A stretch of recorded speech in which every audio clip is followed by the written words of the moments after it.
Présentement, nous sommes avec les footballeurs professionnels Rahimi Dima Adekola pour les conseils pour les footballeurs amateurs. Pour ceux qui sont passionnés, on va les questionner pour quelques astuces pour ceux qui veulent devenir des footballeurs professionnels. Oui, bonjour. Et les activités, ça va? Bon, on va perdre un peu quelques minutes de votre temps, mais premièrement, on va vous poser quelques questions concernant le football. Quand vous êtes footballeur professionnel, vous continuez toujours pas à jouer. Vous n'avez pas mal faire des clubs de première division locale et après tout des clubs de première division d'autres pays, en l'occurrence comme vous venez de parler du Soudan, de la Tunisie, de l'Irak, de l'Arabie Saoudite et de l'Arabie Saoudite, de l'île évidemment. Donc on peut complètement être fier de celui-là parce qu'il a fait plus de 5 clubs différents de différents pays. Donc 5 clubs de différents, 5 expériences de différents clubs de différents pays. Donc c'est pas facile. Donc il nous faut des astuces. Pour ceux qui sont abonnés, nous sommes là pour quelques conseils. Suivez-le. Merci, c'est à vous. Maintenant la question. Comment vous avez commencé votre football amateur ici? J'ai commencé le football à partir du collège, chez surtout à Guinée. Et après 4 ans passés au CG, Voilà. j'ai passé pour le lycée. Il y a un club de première division du Togo qui m'a recruté. Il s'agit de Sakal de Défalé. Et après 2 ans passés avec le club d'Agaza a dénommé m'a sollicité. En 2007, j'étais avec Agaza. 2008. Début 2009, Tito m'a recruté. Et avec Tito, j'ai commencé par avoir plus d'expérience dans le football. Et après la saison, j'ai eu la chance d'avoir un contrat en Tunisie. Et après, j'ai eu la chance d'intégrer un club de deuxième division en Tunisie où j'ai fait 6 mois avec le club où j'ai été deuxième meilleur buteur du championnat. Par la grâce de Dieu, après j'ai eu la chance où un club de première division du nom de Grombelia qui m'a sollicité et j'ai signé un contrat de 3 ans avec eux. Après les 3 ans passés à Grombelia, par la grâce, on a joué la Coupe continentale. Et c'est un club soudanais, El Khartoum. J'ai eu contact avec le directeur sportif. Il a pris mon contact, après ils m'ont sollicité. J'ai signé 2 ans de contrat avec eux.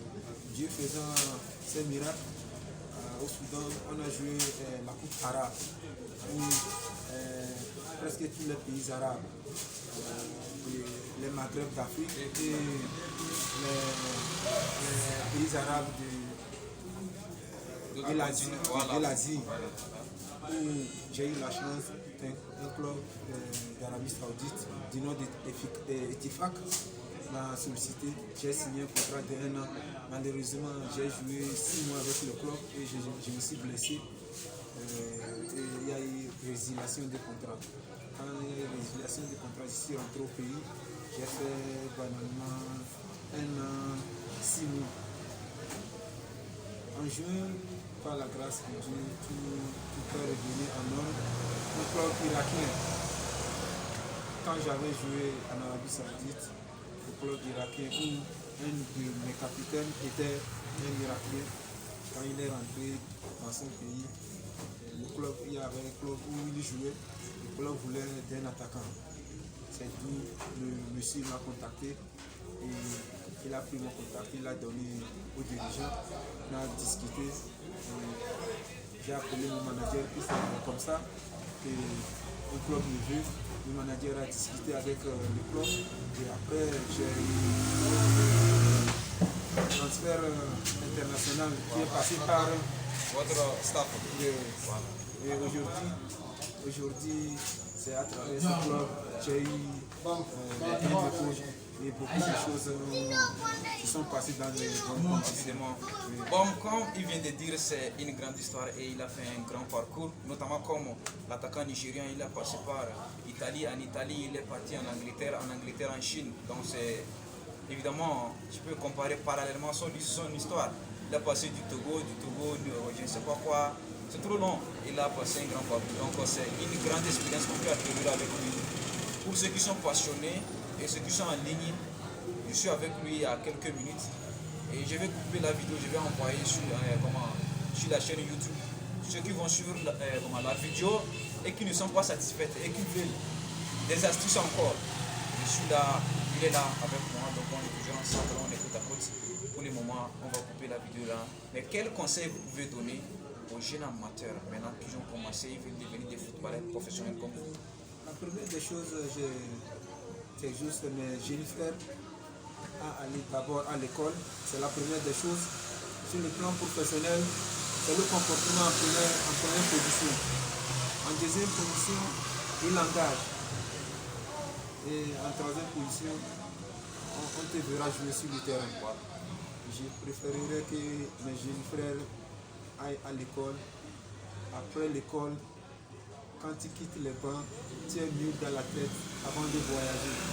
Quand tu es mieux dans la tête, il y a des bêtises que tu ne dois pas faire. Et ça doit te contrôler à être plus professionnel d'abord avant d'arriver dans ton club. Le premier conseil que je vais donner à tout et chacun des jeunes footballeurs amateurs, c'est d'aller premièrement à l'école. L'école est très importante. Quand tu vas à l'école, tu verras que dans la tête, tu es grand et tout ira bien quand tu vas signer un contrat professionnel. Mais la deuxième chose, il faut toujours travailler. Travailler individuellement avant d'être collectif avec les autres joueurs. Si tu travailles individuellement, ça va te rapporter 10 fois plus que quand tu travailles collectivement. Je pense que le conseil qu'il vient de donner, on avait déjà rencontré un autre footballeur professionnel qui nous avait donné le même conseil. Donc cela nous dit que le seul conseil qu'il a donné, l'autre avait dit ça dans la vidéo précédente. Donc il ne faut pas compter, lui l'avait dit, il ne faut pas compter sur les jeux collectifs, c'est-à-dire l'entraînement que vous faites avec le coach. Donc il faut travailler personnellement dans la maison, c'est de ça lui aussi parle. Mais il nous a ajouté quelque chose de très important, comme quoi, comment être éduqué, aller à l'école, respecter ses supérieurs, enfin se comporter bien, c'est le comportement qui fait de toi ce que tu veux. Donc on comprend avec lui l'éducation, sa base de l'école. Donc on doit à l'école être respectueux, respecter ses parents à la maison, ses supérieurs. Évidemment, moi ici je suis un footballeur amateur, je suis un élève, je fais de toutes choses comme ce que je suis en train de faire. Donc je suis censé lui respecter et mettre en application ses consignes et respecter tout ce qu'il a dit, mettre ça en pratique et devenir ce que je veux. Il y a une chose que j'aimerais ajouter. Sur le plan professionnel, ils ont majoré trois codes. Ces codes sont en première position. D'ici l'année 2022, les joueurs professionnels n'ayant pas un niveau élevé ne pourront pas signer leur contrat. Quel que soit ton talent, si tu n'as pas un niveau bien élevé, tu ne signeras pas de contrat professionnel. Par exemple, nos grands professionnels, nos stars qui sont en France, en Angleterre et autres, en Espagne, quand ils vont dans des boîtes de nuit, ils font du désordre. Donc, ils ont vu que c'est l'éducation. Ils ont été mal éduqués à la base. Voilà. L'éducation à l'école, la mentalité qu'ils ont, c'est ça qui fait qu'ils réagissent comme ça. Alors, du coup, ces gens, mes jeunes frères footballeurs qui prétendent être footballeurs professionnels, d'aller à l'école et d'avoir la mentalité bien avant de pouvoir dire qu'ils seront professionnels demain. Voilà, ça là, c'est une nouvelle très importante parce que moi, en tant que jeune footballeur amateur, je ne savais pas de quoi il était question. Et il faut toujours mettre en pratique les conseils des footballeurs qui ont déjà acquis des informations, qui ont déjà eu la chance d'aller jouer dans le club extérieur, comme l'information qu'il vient de donner. Donc, c'est une information très importante pour ceux qui sont en ligne à l'heure actuelle. Vous qui êtes footballeur amateur, vous êtes censé aller vous éduquer aller à l'école, avoir des mentalités bien assises comme il vient de le dire, et enfin de jouer dans les années à venir. D'ici 5, 4 ans ou 2 ans, 3 ans, comme il vient de dire, 2022, 2023, les gens voient que c'est 1, 2 ans ça. Donc il faut être calibré mentalement, avoir de l'expérience, pas l'expérience pour le football, mais l'expérience pour l'éducation, enfin, à base, la fondation que je joue comme ça, afin de pouvoir intégrer le football. Merci pour votre présence et merci pour votre participation à notre chaîne Y'a que la vérité pour YouTube. Merci. Merci. Ok, bonjour grand frère. Bonjour, bonjour. Et comment vous allez? Voilà, quel est votre nom même, votre nom? Mon nom c'est Adebayor Espoir Nazif. Voilà, Adebayor Espoir Nazif. C'est le nom de football que moi je connaissais parce qu'il a été footballeur professionnel. À l'heure actuelle, il est livreur de prêt-à-porter pour ceux qui sont passionnés et nos abonnés qui sont en ligne. Pour ceux qui veulent des prêt-à-porter, vous pouvez notamment contacter notre chaîne YouTube ou bien notre notification. On est toujours en contact avec lui, on va vous livrer les prêt-à-porter. Maintenant, la question qu'on veut vous poser, quelle question est, comment, je veux dire, quel conseil vous pouvez donner aux jeunes amateurs footballeurs qui veulent devenir comme vous? Ah, c'est une question un peu pertinente. Voilà, quand on s'impose, aujourd'hui on veut devenir footballeur, vraiment, il faut avoir le courage. Il faut avoir le courage dans la matière. Parce que le football, en le voyant, c'est comme ça. C'est facile. Voilà. Mais quand tu es dans la chose, vraiment, ce n'est pas du tout facile. Ce n'est pas du tout. Il faut beaucoup travailler. Beaucoup travailler et prier beaucoup. Parce qu'à l'heure actuelle, il y a beaucoup de footballeurs et chacun veut au niveau. Donc il faut beaucoup travailler. Et le travail, ça paye. Ça paye. Quand tu travailles et que tu es sur le terrain, ce que tu as travaillé, ça va revenir sur le terrain. Il faut beaucoup travailler et se donner à fond. Se donner à fond. Quand tu es aujourd'hui footballeur, tu es respecté. Mais si tu veux voir comment les gens te respectent et travailler comme ça, tu dois voir que avec le soutien des grands frères qui ont eu à passer aussi par là, ils vont facilement te montrer des couloirs. Mais quand tu veux t'inventer, ça ne va pas marcher. Hein. Parce que le football, il faut le respect des grands frères qui ont déjà fait, qui sont toujours dans la chose. Ils vont vous indiquer, vous orienter, passer dans les bonnes choses. Donc Voilà, on comprend avec le grand frère que le football, comme il vient de le dire, quand on parle de professionnalisme, c'est la tête. J'avais eu déjà, voilà, vous qui êtes en ligne, on avait eu déjà 3 ou 4 footballeurs professionnels. Je pense que c'est le même conseil qu'ils ont donné. Il faut travailler. Et premièrement, celui qui est passé en premier, il a dit il ne faut pas compter sur le travail collectif. Le travail personnel que tu fais à la maison, c'est ça qui fait de toi un footballeur professionnel. Et après, secondo, celui qui est passé en seconde position, il a dit quoi? Il faut être éduqué, aller à l'école, être respectueux. Lui aussi, il a parlé de ça. Quand on parle de footballeur professionnel, celui qui continue bien, celui qui s'est arrêté, il est dans un autre domaine, c'est l'expérience. On voit que les conseils qu'on donne, depuis là, c'est le seul conseil qui revient. Travailler et être respecté, être éduqué. Il a dit il faut être calibré mentalement. C'est-à-dire travailler, être d'accord, être posé. Savoir que si je suis sur le terrain, je peux donner tout de moi. Je ne peux pas être sur le terrain et je ne sais pas comment ça profite pour le joueur. Donc je suis sur le terrain, je dois jouer. Je suis sur le terrain, c'est pour jouer. Donc on comprend avec le grand frère Emmanuel Adebayor parce que moi j'ai eu pas mal de jouer des galas avec lui. J'ai joué dans le club de 3e division avec lui encore.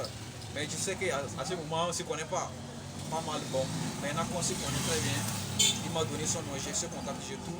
Pour ceux qui sont abonnés, comme je viens de le dire, il livre aussi les prêt-à-porter. Vous pouvez aussi demander tout ce que vous voulez et on est toujours en contact. On est toujours en contact avec vous. Vous pouvez demander tout ce que vous voulez. Je pense que nous sommes disponibles. Nous sommes disponibles à votre ouverture. Et nous sommes prêts pour vous livrer tout ce que vous voulez. Les shooters, je ne sais pas, Golden Gang, à ce côté quoi, nous sommes prêts pour vous et nous pouvons vous livrer tout ce que vous voulez. Tout ce que vous voyez ici, je pense que c'est le livreur qui est à l'origine de tout ce que vous voyez ici, c'est notre footballeur professionnel. Donc vous pouvez connecter et cliquer à notre chaîne YouTube et demander tout ce que vous voulez ici. Tout ce que vous voulez ici, c'est pour ce footballeur professionnel. Maintenant, il est le livreur de prêt-à-porter. Vous pouvez demander tout ce que vous voulez. Et maintenant, nous sommes prêts pour vous livrer pas mal d'informations pour le football, mais pas mal de choses pour la vie quotidienne. Maintenant, tout ce que vous voyez ici, c'est son travail. Il est le livreur de prêt-à-porter. Nous pouvons vous livrer tout ce que vous voulez ici et nous sommes en contact avec lui. Je suis proche, nous sommes côte à côte et tout ce que nous avons à faire, c'est de vous donner des informations. Ceux qui sont intéressés, vous demandez des astuces, vous contactez et nous sommes prêts pour vous livrer. Voilà, je pense que c'est la fin de cette vidéo. On remercie complètement notre grand frère pour sa disponibilité et sa participation pour notre chaîne YouTube. Grand frère, encore une fois, merci. Et merci à vous qui sont connectés. On est toujours ensemble. Le monde est très petit. Vous pouvez nous contacter. Vous avez votre prêt-à-porter. Merci, grand frère.